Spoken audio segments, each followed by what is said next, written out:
మన VVIT university, absolute discipline, absolute education.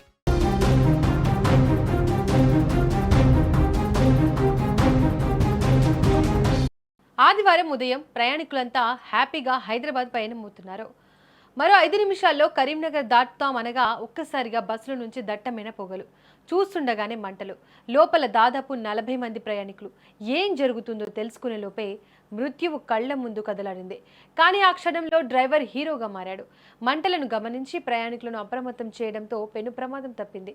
సాధారణంగా ఇలాంటి సమయాల్లో ఎవరైనా కంగారు పడతారు, కానీ ప్రశాంత్ అత్యంత సమయస్ఫూర్తితో వ్యవహరించాడు. ప్రమాదాన్ని గమనించిన వెంటనే బస్సును సురక్షితంగా రోడ్డు పక్కన ఆపేశాడు. అంతేకాదు, మెయిన్ రోడ్డుతో పాటు బస్సు వెనుక ఉండే ఎమర్జెన్సీ గేట్లను కూడా వెంటనే తెరిచాడు. బస్సు దిగండి, త్వరగా అందరూ అంటూ కిందికి దిగండి అంటూ ప్రయాణికులను అప్రమత్తం చేశాడు. డ్రైవర్ చాకచక్యంతో కేవలం కొద్ది సెకండ్లలోనే 40 మంది ప్రయాణికులు సురక్షితంగా బస్సు దిగి ప్రాణాలు దక్కించుకున్నారు. ఒకవేళ డ్రైవర్ ప్రశాంత్ కనుక ఒక్క నిమిషం ఆలస్యం చేసినా ఈరోజు మనం ఒక ఘోర కలికాన్ని చూడాల్సి వచ్చేది. సెల్యూట్ ప్రశాంత్ గారు, మీ వల్లే ఈ రోజు 40 కుటుంబాల్లో వెలుగులున్నాయి. ప్రయాణికులనైతే సురక్షితంగా దించేశారు, కానీ మంటలు అప్పటికే బస్సును చుట్టుముట్టాయి.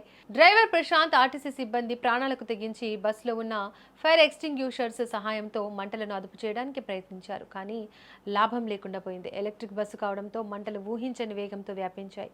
కేవలం 5 నిమిషాల వ్యవధిలోనే ఆ లగ్జరీ ఎలక్ట్రిక్ బస్సు పూర్తిగా అగ్నికి ఆహుతైపోయింది.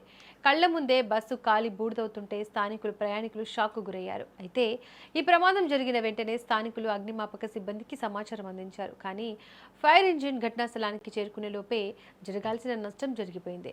బస్సు పూర్తిగా కాలిపోయిన తర్వాత ఫైర్ సిబ్బంది వచ్చారని, వారు సకాలంలో స్పందించి ఉంటే బస్సు ఇంతలా తగలబడేది కాదని స్థానికులు తీవ్ర ఆరోపణలు చేస్తున్నారు. ఫైర్ స్టేషన్కు కూతవేటు దూరంలో ప్రమాదం జరిగినా ఇంత ఆలస్యంగా రావడం ఏంటని ప్రజలు ప్రశ్నిస్తున్నారు. ఏది ఏమైనా కోట్ల విలువైన బస్సు బూడిదైనా సరే 40 మంది ప్రయాణికుల ప్రాణాలు మాత్రం క్షేమంగా ఉన్నాయి. దానికి కారణమైన రియల్ హీరో డ్రైవర్ ప్రశాంత్ను మనమందరం అభినందించాలి.